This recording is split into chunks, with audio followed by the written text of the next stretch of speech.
Sveiki, su jumis sveikinasi ISM politikos klubo podcastas. Na ir nuo šiandien malonu sveikintis ne tik su savo klausytojais, bet ir žiūrovais. Taigi, jeigu jums patinka ne tik klausyti ką, bet ir stebėti, kaip kalbamės su savo svečiais, kviečiu tai padaryti į YouTube platformos paieškos laukelį įvedus ISM Politics Club Podcast. Nepamirškite prenumeruoti mūsų naujai iškepto kanalo. Na, o šiandien kalbėsime su Europos komisijos atstovybės Lietuvoje vadovu Mariumi Vaščega. Sveiki. Sveiki, Mariau. Na, Sveiki. Tai galbūt ir pradėkime nuo tų tokių lengvesnių, paprastesnių, įsivažiuojančių klausimų. Tai toks klausimas, kaip atrodė jūsų jaunystė ir galbūt atsimenat, kokį kvailiausią poelgį esat padaręs? Dabar poelgį, taip iš karto jūs griebėt, reikia atsiminti, senokai viskas buvo. Aš pats esu panevėžietis, kažkaip taip sutampa, kad nemažai Europoje aktyvių žmonių yra panevėžiečiai. Pats esu panevėžietis ir Balčikonio gimnazijos absolventas. Tai mano vaikystė prabėgo Panevėžyje. Labai beje džiaugiuosi, kad manau, kad būtent tas faktas, kad mokiausi Balčikonio gimnazijoje, kad taip kažkaip sutapo, pasisekė. Ar tėvai pagalvojo, ar ten pagal gyvenamąją vietą galbūt pradžioje visai tiko, bet paskui jau tęsėm, teko važinėti ir iš toliau ir ten užtrukdavo. Nesirinkau artimiausios mokyklos, šiaip norėjosi tęsti būtent Balčikonėje, tai manau, kad labai buvo smagus dalykas, gera patirtis ir iš tikrųjų su daugeliu žmonių, panevėžiečių, po šiai dienai palaikome kontaktą su būtent su balčikoniečiais. Na, o net nežinau, koks čia poelgis dabar, turbūt poelgių per visą tą laiką vaikystę ir jaunystę, tai toks laikotarpis, kai visokiausių jų gali būti ir visokių būna. Aš atsimenu, kad kai, žodžiu, dar čia gal jau nebebūtinai pradinėse, bet gal pirmosiose klasėse, aš šiaip toks būdavau knygų mėgėjas. Mokytis man patikdavo, aš ten tikrai daug įdėdavau ir pastangų ir stengdavausi visada ir neleisdavau ten kažkur tai, norėdavau būti su gerais vidurkiais ir panašiai. Bet aš atsimenu, kad toks yra Panevėžy labai tokia graži vieta, Senvagė vadinasi, kur tokie, šiaip Panevėžys gana lygumų kraštas, bet tokie aukštesni, žodžiu, tokie kaip ant kalva yra. Tai ten eidami iš mokyklos nusprendėm pasivažinėti nuo kalniuko ledinio. Aišku, ten ledo nebuvo, bet vienas bičiulis klasiokas netoliese gyveno, tai jisai pasisiūlė panešioti vandens, kad nupilti ledinį kalniuką, tai jis ant jo nupylė tą ledinį kalniuką. Bet tada klausimas buvo, ant ko važinėti. Tai, turiu dabar prisipažinti, kad išsitraukėm knygas ir pradžioj bandėm ant knygų prasivėžinti. Bet paskui supratom, kad vadovėliai kažkaip tai nebūtinai labai gerai laiko šitos dalykus, tai teko ieškoti ten dar tada kažką tai kitą atsinešti ir ant kažko kito važinėti. Tai buvo toksai faktas, turbūt visokiausių tų istorijų ir be to buvę. Smagi tokia istorija, bet šiaip dabar toks klausimas kitas kilo, tai jūs dar dabar esate knygų žmogus, ar jau tos knygos šalimais kažkur liko? Aš tai apskritai galvoju, kad knyga yra vienas tokių geriausių lavinimosi ar laisvalaikio praleidimo būdų. Tik vienintelį galiu pasakyti ir turiu pripažinti, kad turbūt su informacijos srautais pačiais įvairiausiai šiuo metu nenori kažkaip vis mažiau to laiko lieka knygai. Ir kiekvieną sykį, kai aš tiesą sakant, kai pagalvoju, ką galima būtų palinkėti, pagalvoti kitais metais truputėlį pakeisti, tai daugiau knygų perskaityti. Tai jų kaip ir perskaitai, atsirenki įdomių, gerų, bet man atrodo, kad apskritai paėmus su video srautais, su pačiais įvairiausiais kitais informacijos šaltiniais, kažkaip turi specialiai ieškoti jau dabar laiko knygai, nes su jie vis bando konkuruoti daug kitų informacijos šaltinių. Tai Svarbu tą daryti, svarbu kažkaip nepamiršti ir kiekvieną sykį, sakau, atsimeni, tada vėl grįžti į tą kelią ir vėl tave kažkur numuša, tu vėl bandai. Bet perskaitau nemažai. Smagu girdėti. Gerai, pakalbėjom truputį apie jūsų vaikystę, truputį papasakojot apie tas pradines klases, kaip čiuožėt senvagiai su knygom netyčia ten taip gavus. O kaip atrodė jūsų studentiškas galbūt gyvenimas, kadangi vis tiek greičiausiai mūsų tinklalaidės klauso daugiausiai studentai, tai ar buvot pavyzdingas studentas? Nu, jo, studentiškas gyvenimas, jisai turbūt tuo ir žavus, kad reikia visada derinti studentavimą ir studijavimą. Du dalykus kartu ir turbūt skirtingose etapuose skirtingose studijų etapuose labai skirtingai tie dalykai susiderina. Turi išmokti kažkaip juos suderinti. Tai atsimenu, kad pirmam kurse kažkaip nelabai gerai sekėsi ta studijų dalis, bet labai gerai sekėsi studentavimo dalis. Tai gal dėl to, kad pirmas kursas, kad toks atvykus į Vilnių, įsivažiavimas ir panašiai, kaip smagu, tiek daug naujų draugų, bičiulių ir taip toliau. Tas pasimatė kažkaip ir rezultatuose, kurie, tiesą sakant, nuvylė, tai teko susimti ir jau paskui antram, trečiam kurse kažkaip geriau sekėsi derinti studentavimą su studijavimu, atsirado daugiau to studijavimo, o gal išmoksti studijuoti irgi truputėlį kitaip, gal jau moki žiūrėti dalykus, vis tiek jau patys dalykai pasidaro pažįstami. Tai žinokit, aš pats pirmakursis, tai visiškai suprantu, ką jūs sakot. Aš irgi kol kas, man atrodo, tą studentavimo dalį kaip ir suprantu, palaikau su tais mokslais, jie truputį taip šone kartais pasilieka. Nu, negali paleisti, svarbiausia, bet jeigu paskui atrandi tokį balansą, tai viskas gerai. Man iki 3 kurso užtruko atrasti balansą ir sugrįžti į tokį, sakyčiau, studijų kokybę, kuri jau mane patį tenkino, studijavimo savo kokybę, kuri patį tenkino. Ir turiu pripažinti, kad kažkaip tas studentavimas per daug irgi neatrodo, kad nukentėtų. Neatsimenu to laikotarpio, kad ten staiga būtų trūkę jo. Supratau, puiku. O kaip atrodė jūsų sėkmės kelias ir kaip būtent tapot Europos komisijos atstovybės Lietuvoje vadovu? Europos komisijos atstovybė Lietuvoje ir vadovas tai yra Europos komisijos pirmininko arba pirmininkė šiuo atveju, šioje kadencijoje pirmininkės toks mandatas suteikiamas. Tai iš tikrųjų turi būti pasitikėjimas, turi būti patirtis Europos Sąjungoje, nes esi Europos komisijos Briuselio Europos komisijos pasiuntinys į Lietuvą arba atitinkamai į kitą šalį. Tai natūralu, kad iš tikrųjų reikia nueiti kelią, netrumpą kelią iki to momento, iki tokios galimybės. Ir man atrodo, kad apskritai visas tas mano toks kelias, jisai buvo atrodytų, galima, kažkas gal galėtų sakyti, kažkokia sėkmės istorija, bet sėkmė, ji visuomet mano galva yra ilgo sunkaus darbo rezultatas, kai susiduria su kažkokia galimybė, su kažkokiu tai momentu. Beje, man įdomiausias visada toks Malcolmas Gladwellas, kuris yra parašęs knygą Outliers. Jį pakankamai paplitusi, daug kas jau ją skaitė, bet joje jis analizuoja žmonių, kurie labai daug ką padarė, nuveikė gyvenime, bet tikrai labai žymių pasauliniu mastu. Ir jis ką atranda, kad visi jie savo laikus į savo sritį labai daug laiko ir pastangų įdėjo. Ir jis išvedęs yra netgi tokią 10 000 valandų taisyklę, kad gali būti tam, kad pasiekti sėkmę, tau reikia 10 000 valandų užsiminėti kažkokių tai dalykų. Tai jeigu paskaičiuotumėm tas 10 000 valandų ir išverstumėm jas į dienas, darbo valandas, ten tarkime, jeigu po 8 valandas per dieną skirti, tai yra apie 5 metai. Atmetant savaitgalius ir panašiai.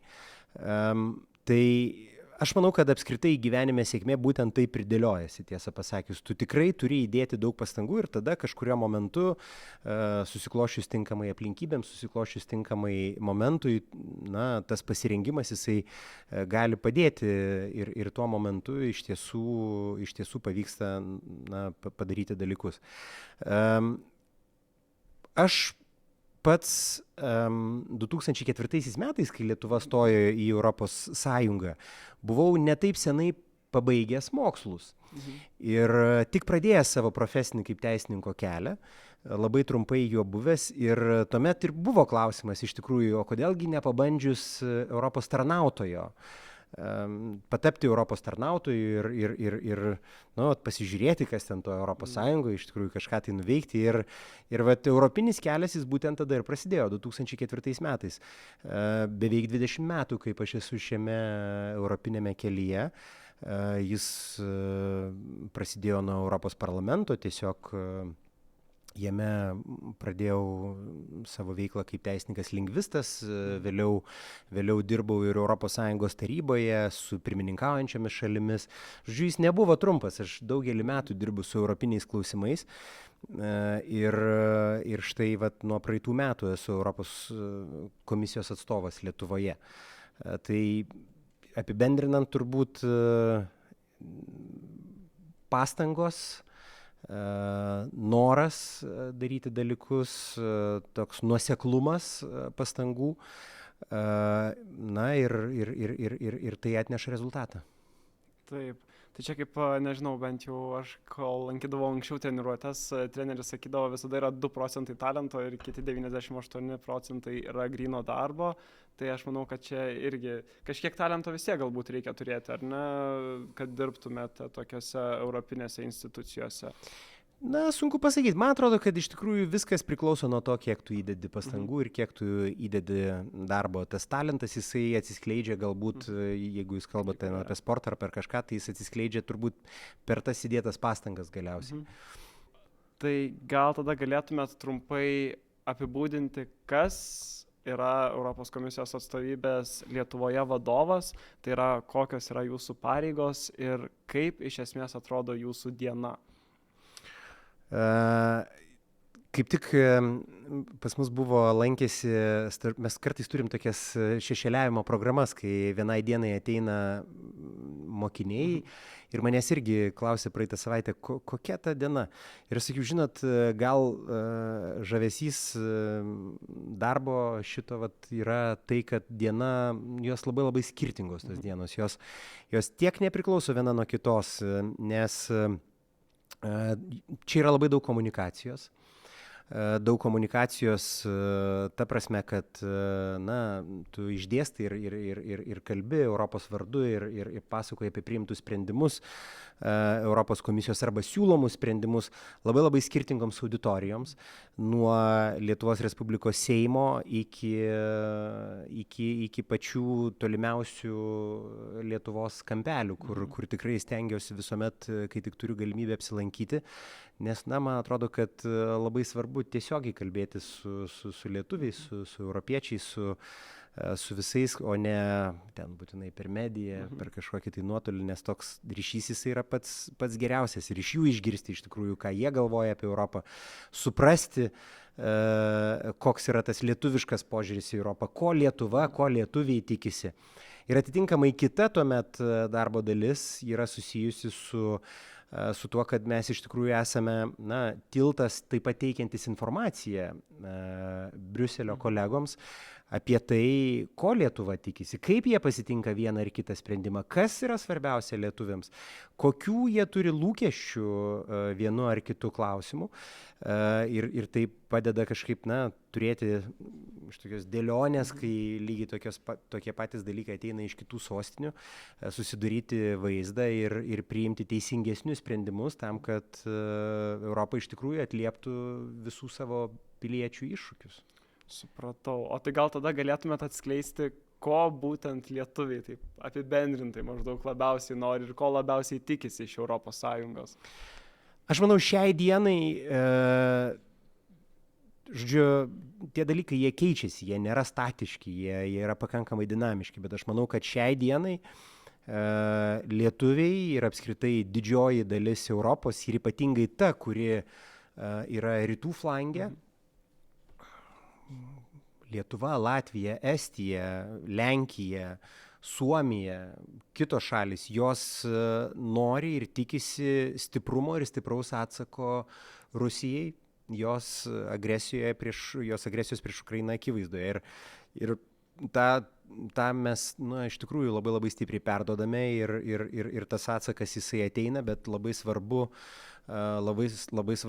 tą daryti ir toliau, nes ką reikia suprasti, kad ES jį išgyveno eilę pačių įvairiausių etapų ir lūkestis jos atžvilgių buvo, per istoriją labai skirtingas.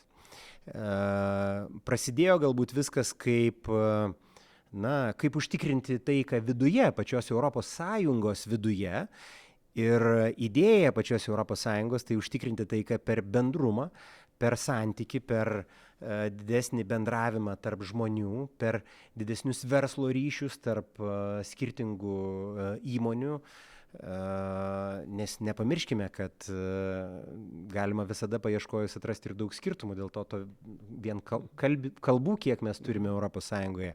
Bet matome, kad Europoje radome, net ir kalbose radome bendrumą, nes turime eilę oficialių ES kalbų ir akivaizdu, kad galime kažkaip tai nenuskriausdami nei vienos vis dėlto susikalbėti tarpusavį ir rasti bendrus sprendimus. Tai čia toks buvo pirmas iššūkis. Antras dalykas, kuris buvo susijęs su ES ir lūkestis jai, buvo tokios gerovės užtikrinimo, kad kaip ES, kaip blokas, kaip bendra rinka, sukurdama teisę keliauti, kapitalų judėjimo laisvės, žodžiu, 4, kaip ji gali padėti visiems Europos žmonėms užsitikrinti savo gerovę. Trečias galbūt toks etapas buvo susijęs su ES kaip angliškai turbūt irgi galiu sakyti, žinot, kaip yra Chief Executive Officer, tai čia, man atrodo, toks lūkestis buvo, kad Chief Crisis Solving Officer. Jeigu tik kažkokia krizė, spręskime ją kartu, nes akivaizdu, kad sprendimai yra kartu. Ir tą irgi reikėjo visiems kartu išmokti padaryti. Atsiminkime 2009 finansų krizę. Iš jos užtruko išeiti, bet pasimokėme ir jau sekanti krizė, jau iš jos mes išėjome greičiau. Sekanti tai COVIDas, visų sustojimas, COVIDo laikotarpis. Tai jeigu iš finansų krizės mums užtruko 4 metus išeiti, iš COVIDo mums užtruko 4 mėnesius išeiti, nes mes radome sprendimus dėl vakcinų bendro pirkimo, mes radome sprendimus dėl pagalbos fondo naujo įsteigimo, kad verslams galėtumėm padėti visi kartu. Tai dabar yra naujas lūkestis. Ir naujas lūkestis, tas naujas lūkestis, kad iš tikrųjų ES būtų, tam tikra prasme, tokia užuovėja, stipri užuovėja visiems europiečiams, visos ES šalims nuo iš tikrųjų įsisibuojančių geopolitinių audrų. Ir tai yra nauja kokybė, naujas lūkestis iš ES, jis reikalauja naujos transformacijos, naujo stiprumo. Ir mes tą darome, bet be jokios abejonės dar tam reikia tikrai papildomų pastangų. Supratau. Iš tiesų, tie lūkesčiai, jie tokie žmogiški labai atrodo, nes mes visi žmonės, visi lietuviai atrodo visi to paties kaip ir norime, ar ne? Tai džiugu, kad mus visus kaip ir vienyje, ta prasme, europiečius, tie patys tikslai, sakykime taip. Kitas mano klausimas, vėlgi apie jūsų darbo specifiką, tai ar galima jūs vadinti diplomatu iš esmės? Čia iš esmės tai, kas yra Europos komisijos atstovybė, tai yra savo esme didelė dalimi diplomatinė atstovybė. Ir iki Lietuvai įstojant į ES, tai buvo tiesioginė to žodžio prasme diplomatinė atstovybė, tuo metu jį vėlgi kitaip vadinosi delegacija, nes prieš 20 metų dar kitaip ir atrodė ir pačios diplomatinės atstovybės ES. Be jokios abejonės įstojus atsiranda skirtumas, nes čia tu esi ES viduje, tu nesi tiesioginė to žodžio prasme ambasada kaip kažkokio trečiojoje šalyje. Bet nepaisant to, visa tradicija yra išlikusi, turiuomenį tradiciją, to, kas buvo ir iki įstojimo, ir pati atstovavimo funkcija, jinai yra išlikusi. Tai šia prasme mes, tie, kurie ten dirbame, taip, esame diplomatai. Supratau, gerai.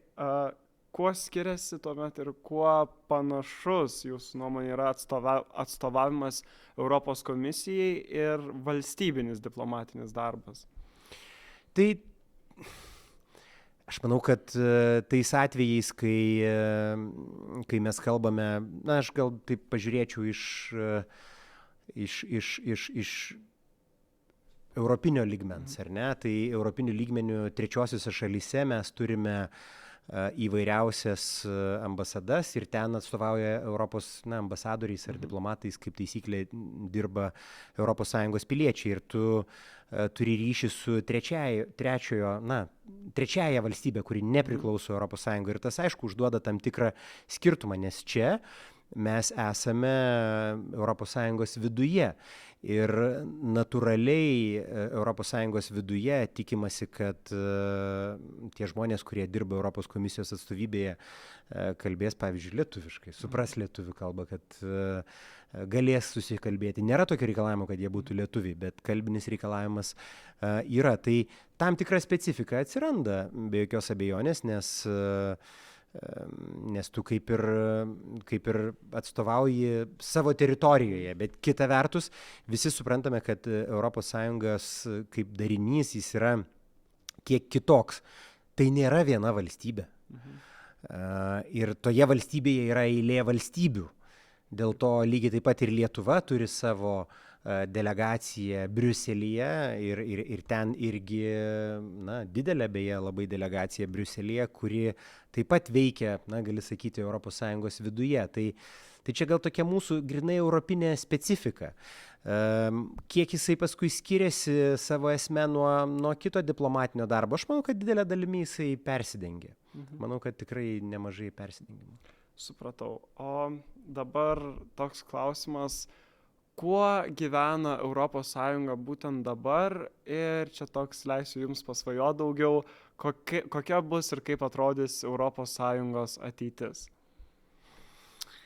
Tai kuo gyvena dabar, man atrodo, aš jau truputėlį užsiminiau, kad didelė dalimi tai vyksta tam tikra transformacija, kur yra susijusi su ES kaip geopolitiniu žaidėju. Ir tai pasireiškia daugelį sferų. Šios kadencijos pradžioje, tai reiškia, Europos komisijos kadencija prasidėjo 2019 metais, didelė dalimi daug pastangų reikėjo ir daugiausiai turbūt pastangų reikėjo įdėti į žaliąją transformaciją, į mūsų žaliąjį kursą, į žaliosios transformacijos užvedimą ant bėgių, jeigu galima būtų pasakyti, nes tai nėra trumpi kažkokie trumpalaikiai sprendimai. Tai 2050-ieji buvo numatytas kaip laikas, kuomet Europa turi tapti klimatui neutraliu žemynu. Ir tai yra didžiulis iššūkis, jis reikalauja labai labai daug dalykų.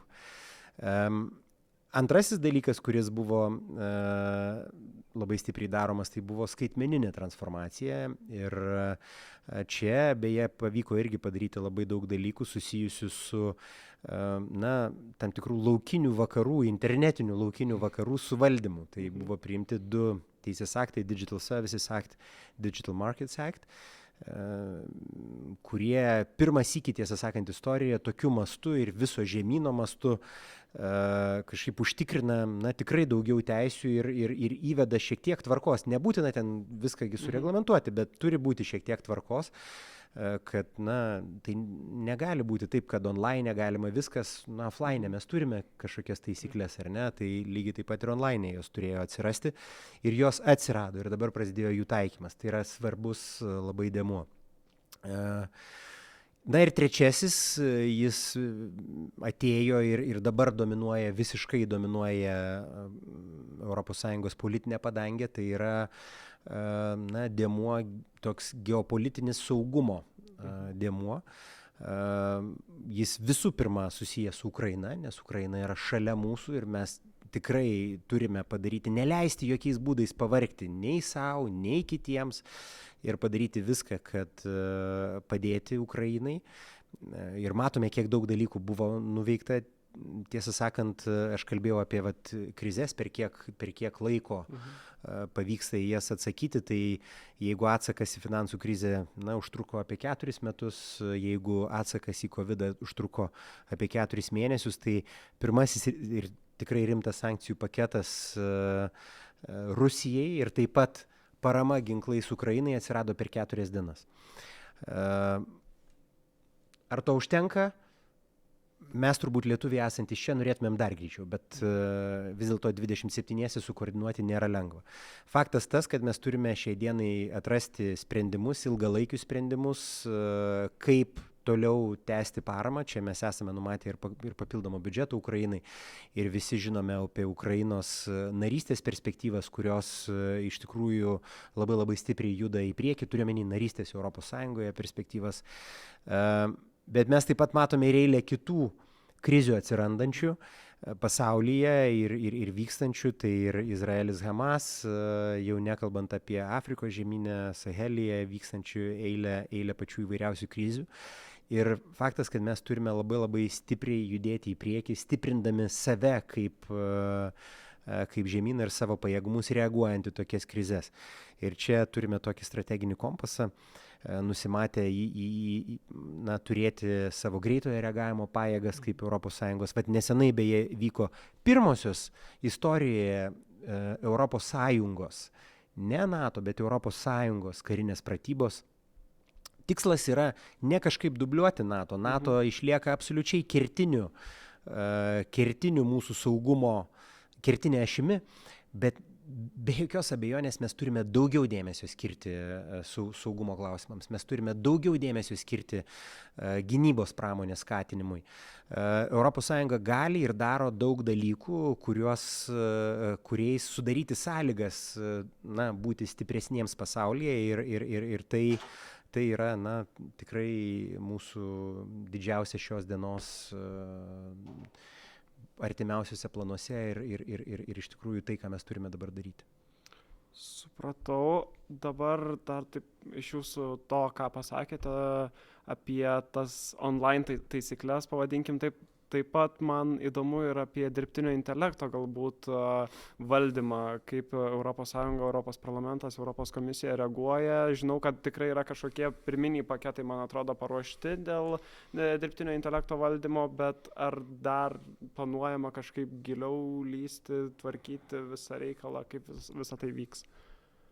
Tai jeigu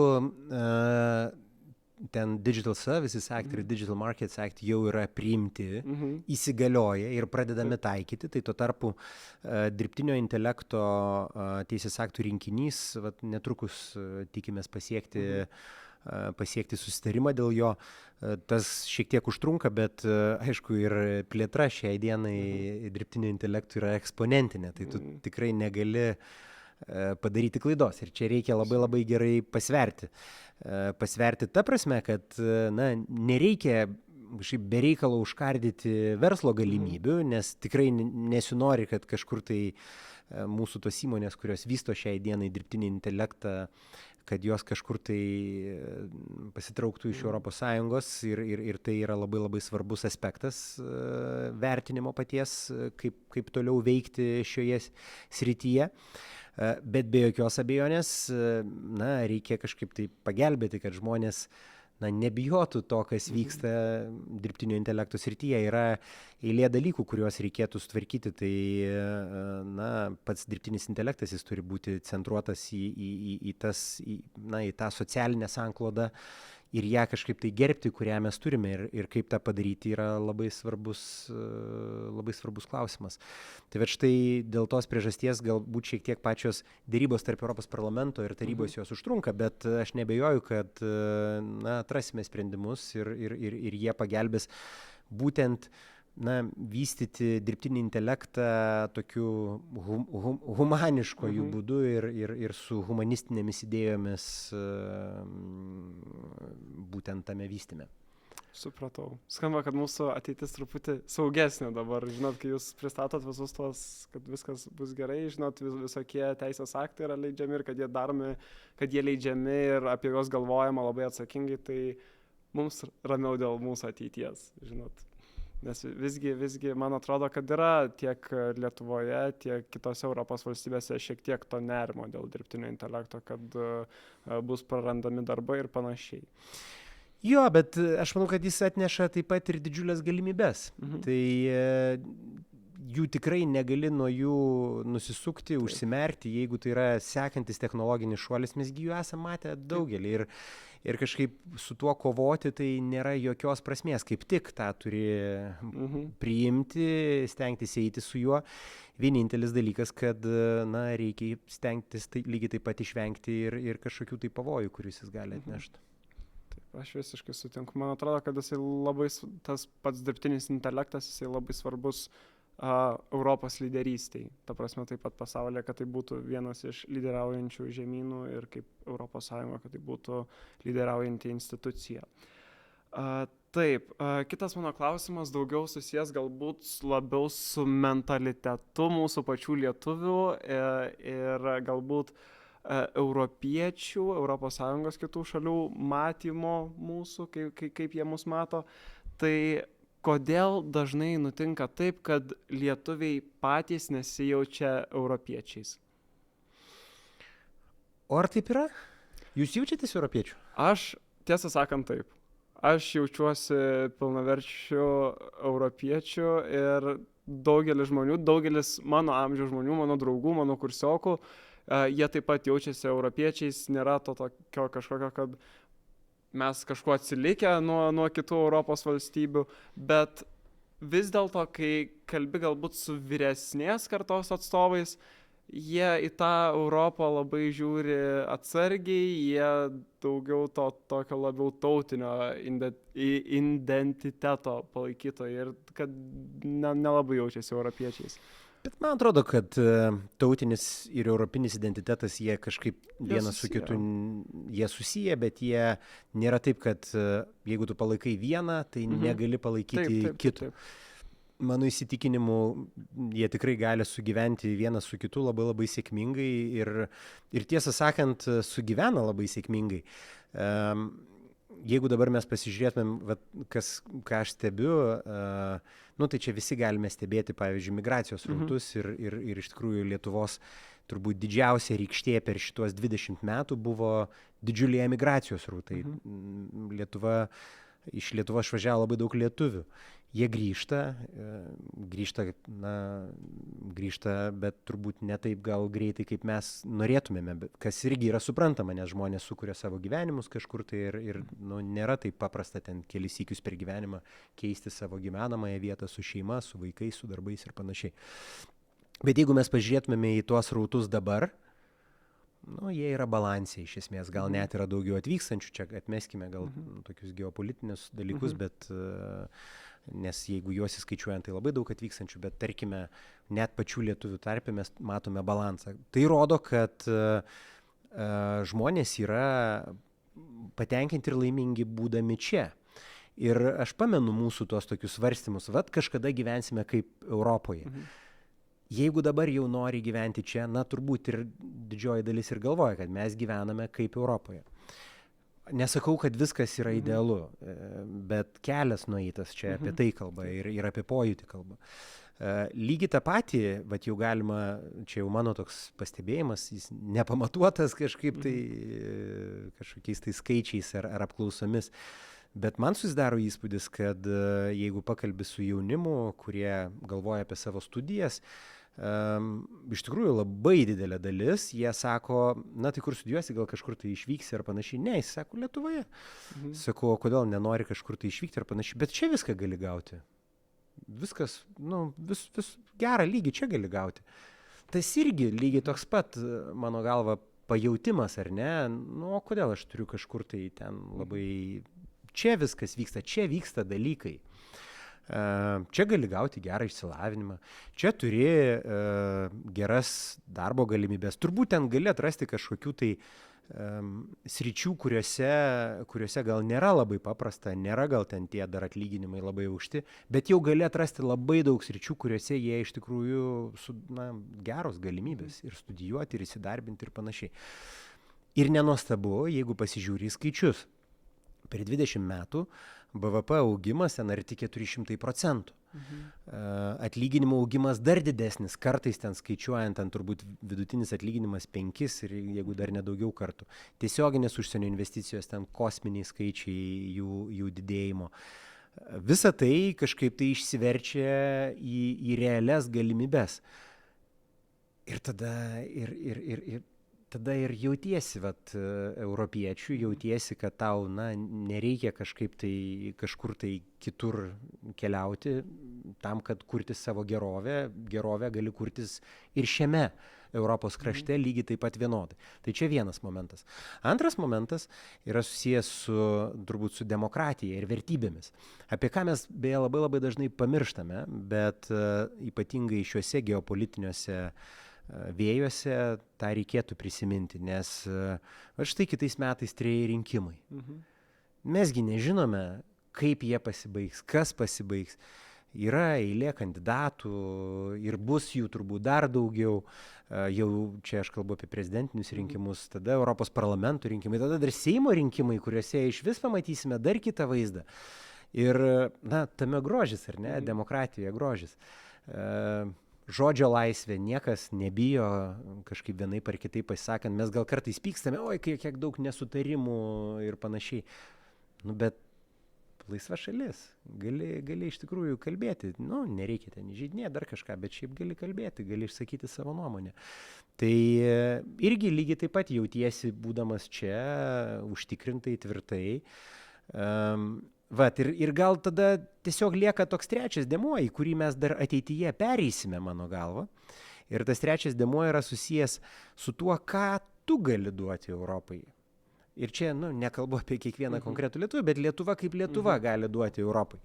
Nes iki šiol mes daug gavome, daug ėmėme, bet turbūt ateis momentas ir jis labai arti, kai mes, jeigu ir toliau taip gerai seksis tvarkytis, mes patapsime iš šalies, kuri daugiau turi prisidėti prie bendro ES biudžeto. Ypač jeigu mes manome apie kitų naujų ES narių atsiradimą, mes turime galvoti, kaip pagelbėti joms, nes tai neišvengiamas procesas, jisai turi judėti taip. Ir tas, aš manau, kad atveda prie to, kad kuo toliau, tuo daugiau žmonių jaučiasi ir jausis europiečiais.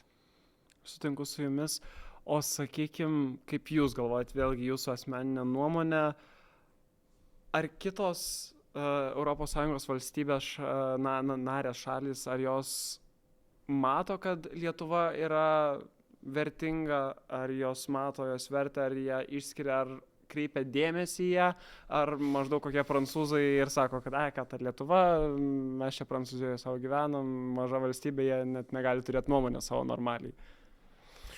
Aš manau, kad mūsų, jeigu kalbant apie sprendimų priėmimą ES mastu, tai sprendimų priėmimas sudėliotas tikrai taip, kad nepriklausomai nuo valstybės dydžio, tu turi pakankamai daug įtakos sprendimų priėmime. Ir man atrodo, kad Lietuva kuo toliau, tuo sėkmingiau tuo naudojasi. Ir ypatingai šiuo laikotarpiu, kai turbūt Lietuva gali labai gerai pasidalinti savo supratimu apie Rusiją, pavyzdžiui, apie Rusijos grėsmę, žinojimą, tokį istorinių savo suvokimu apie tai. Tai tą svarbu ir toliau daryti. O ten labai galvoti, ką galvoja, čia toks, žinot, tikrai ten ES yra didelė valstybių grupė. Tie, kurie aktyvesni, kurie keliauja, kurie daugiau mato, jie neabejoju, kad susidaro įspūdį. Ir tie, kas atvažiuoja į Vilnių, jį tik tai giria, ir ten keliaudami po Lietuvą mato grožį šalies, mato daug dalykų, mato lietuvių charakterį. Lietuva pirmininkavo ES tarybai 2013 metais, tai buvo toksai didžiulis proveržis to pažinimo. Neabejoju, kad ir sekančiam pirmininkavime 2027 tai bus dar vienas jau toks užtvirtinimas. Taip. Ačiū. Tada kitas klausimas. Man labai patiko, kad jūs prieš tai paminėjote mūsų rinkimus visus, tris laukiančius. Ir tiesą sakant, turbūt nepaslaptis, kad Europos parlamento rinkimai, jie turbūt sulaukia mažiausiai rinkėjų. Tai mano klausimas yra toks, kaip skatinti rinkėjų aktyvumą šiuose rinkimuose. Ir galbūt kaip balsavimu sudominti jauną žmogų. Jeigu žiūrėti istoriškai, mes turėjome 4 Europos parlamento rinkimus 2004, 2009, 2014 ir 2019. Tai 3 iš jų turėjo labai gerą aktyvumą. Aišku, priežastis turbūt ta, kad jie vyko tuo pat metu kaip ir prezidento rinkimai. Vieni iš jų 2009-ųjų turėjo labai žemą aktyvumą, mažiau negu 21% aktyvumas, nes tuo metu jie nevyko kartu su prezidento rinkimais, todėl 2024 iš tikrųjų yra, tam tikra prasme pavojaus zonoje, kad aktyvumas gali būti nedidelis. 2019 buvo dar vienas įdomus aspektas, kad tuo metu rinkimuose taip pat galėjo dalyvauti ir įvairiausi rinkimų komitetai ir tas gal irgi kažkiek tai skatino aktyvumą, nors kai kas galbūt gali ginčytis, kad dėl to partijų, nukenčia kažkaip partijos ir partijų sistema. Dabar aš manau, kad didžioji atsakomybė, jeigu jau tai paėmus ypač pasikeitus tai sistemai, kur gali dalyvauti iš esmės tik tai politinės partijos, tai didžioji atsakomybė tenka politinėms partijoms. Jos turi aktyvuoti rinkėjus, kad jie ateitų kiek įmanoma daugiau į Europos parlamento rinkimus. Kaip aktyvuoti, reikia ieškoti pačių įvairiausių būdų. Turbūt lengviausias būdas tai, kad tie, kurie geriausiai supranta ES veikimą ir supranta Europos parlamento svarbą, pasistengtų įtikinti savo artimiausių žmonių ir draugų ratą, kad jie eitų, balsuotų ir kad rezultatai būtų tokie, kokių tikimasi, ar ne. Lietuva yra viena iš proeuropietiškiausių ES šalių. Jeigu taip pažiūrėjus apklausas, bene visada ten trejetuke būna ir optimistiškumo ES atžvilgių, ir palaikymo ES atžvilgių. Tai man atrodo, kad tą mes ir turėtumėm išsakyti rinkimuose ir parodyti ir išsirinkti iš tikrųjų žmonės, kurie atspindi tokį lietuvių požiūrį. Ir kartu išsirinkti žmonės, beje, dar vienas labai svarbus aspektas, kurie būtų stiprus ir pajėgus įtakoti Europos politiką, Europos parlamente, nes, kaip žinia, Lietuvos europarlamentarų nėra tiek daug, yra 11 tarp 705. Tai tarp tų 705 iš tikrųjų net neabejoju, kad kitais metais vėl matysime eilę ir tokių antieuropietiškų idėjų. Ir dėl to, tas Lietuvos balsavimas, jisai yra labai svarbus tam, kad duoti atsaką tokioms idėjoms. Ir pasirinkimas pajėgių politikų išmanančių Europos Sąjungą irgi yra labai labai svarbus dalykas tam, kad per tuos 11 mes galėtumėm turėti kuo didesnę įtaką visos Europos Sąjungos sprendimų priėmimui. Taip, tada man dar toks klausimas iškilo, jūs dabar minėjot, kad mes ten top 3 tokie būnam, kur vieni iš labiausiai proeuropietiškų esame, bet prieš tai minėjot, kad dabar kol kas iš ES labai daug gaunam, bet kažkada ateis momentas, kai turėsim duoti.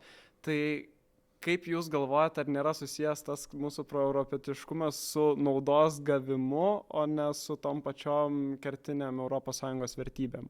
Ir kad kai mums jau reikės pradėti duoti, tas proeuropietiškumas taip ims ir išgaruos.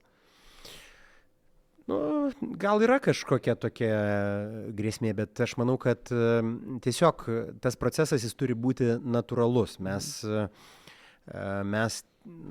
turim natūraliai evoliucionuoti ir reikia vidinių diskusijų, reikia diskusijų Lietuvoje apie tai, kiek mes esame padarę Europoje, ką mes dar galime nuveikti Europoje, kaip mes norime ateityje atrodyti Europoje, kur yra mūsų lyderystės šaltiniai, ar ne? Mes, iš tikrųjų, jeigu padarai gerų, sėkmingų žingsnių, kurie padeda valstybei ne tik, kad atsistoti ant kojų, bet drąsiai eiti į priekį, tai turbūt ateina momentas, kai tu nori kažkaip pagelbėti ir kitus vestis kartu.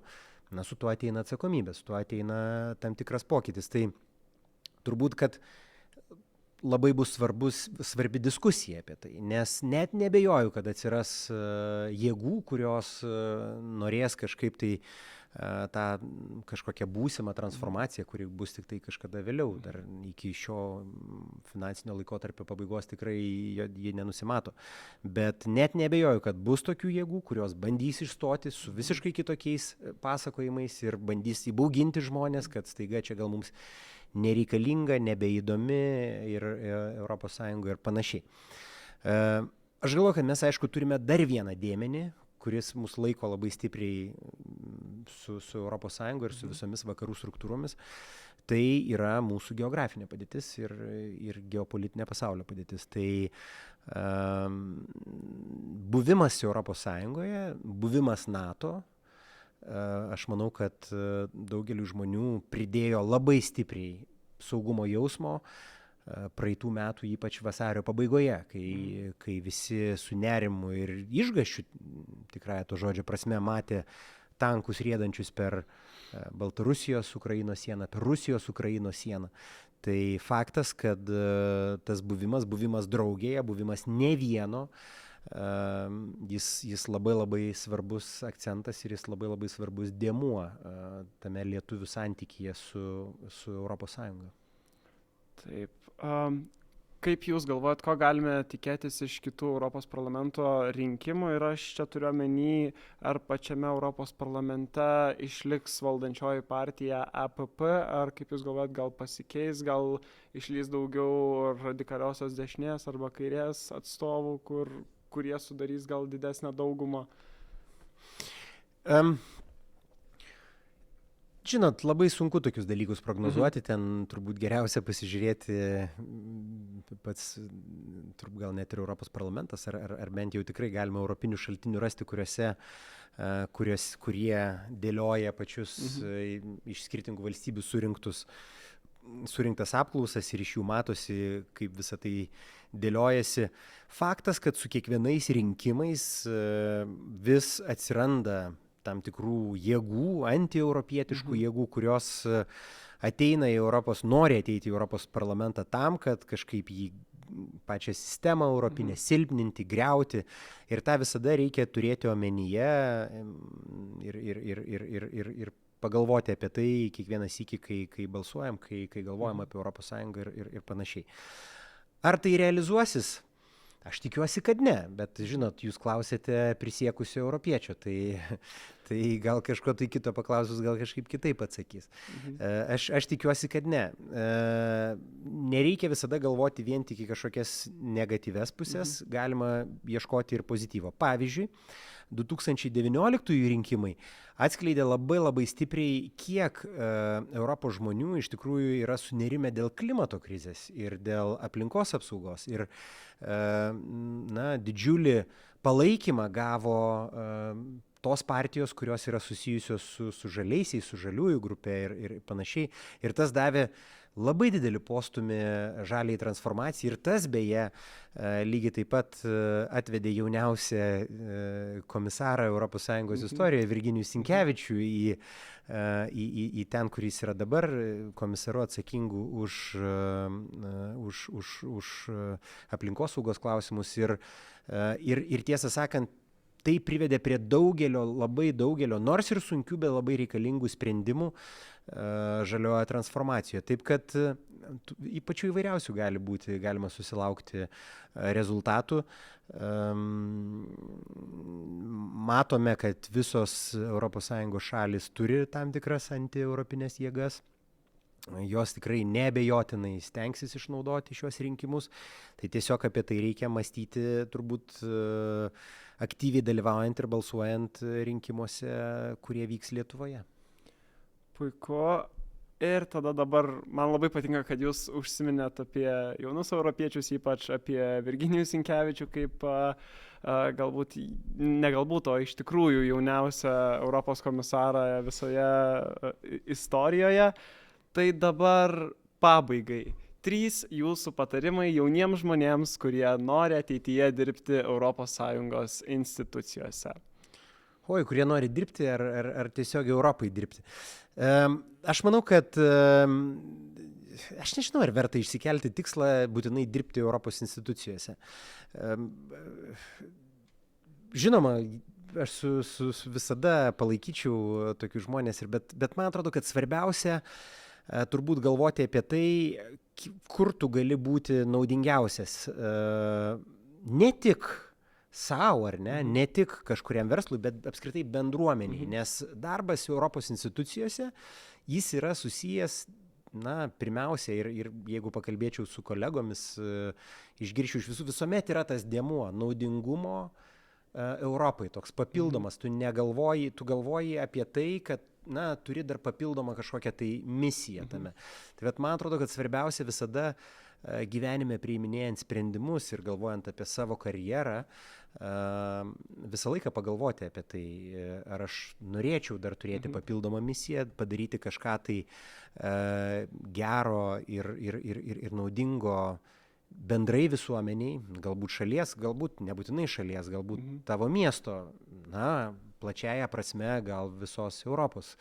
Jeigu jau manai, kad visos Europos, tai tada galima pradėti, pavyzdžiui, nuo stažuotojų, kas yra labai labai visuomet įdomi ir gera patirtis. 2 kartus per metus vyksta tokie, vadinamieji Blue Book stagiaires. Nėra tokių kaip kvietimų, bet yra tokia galimybė tiesiog aplikuoti ir iš tikrųjų lietuviai pakankamai sėkmingai aplikuoja ir paskui tu gali atvažiuoti 5 mėnesiams, pasirinkti, kurioje Europos institucijoje tą darysi ir iš to galbūt savo atsakyti į klausimą, ar tu norėtum čia tęsti ar nenorėtum. Tai čia viena tokia galimybė. Yra jų ir daugiau. Mes kiekvienais metais skelbėme tokią loteriją Discovery EU, kur 18-mečiai, kuriems sueina 18 metų, gali aplikuoti ir laimėti traukinio bilietus apkeliauti Europą. Irgi nėra, kad čia tokia loterija, kur ten labai mažai kas laimi. Pakankamai nemažai kas laimi ją ir irgi pamato, tada susipažįsta su Europa. Yra savanoriavimo galimybės galiausiai, kur tu gali būti naudingas Europai. O jeigu jau kalbant apie patį darbą, tai irgi jo yra pačių įvairiausių galimybių. Yra tokia EPSO, vadinasi, Europos Sąjungos ne agentūra, bet gal padalinys Europos komisijos, kuris skelbia pačias įvairiausias to darbo galimybės ir turbūt, kad galima visuomet pasižiūrėti į jį ir pabandyti paieškoti ten galimybę. Bet aš sakau, darbas Europos institucija tikrai nėra vienintelė vieta, kaip tu gali būti naudingas ir kažkiek prisidėti prie mūsų bendros gerovės.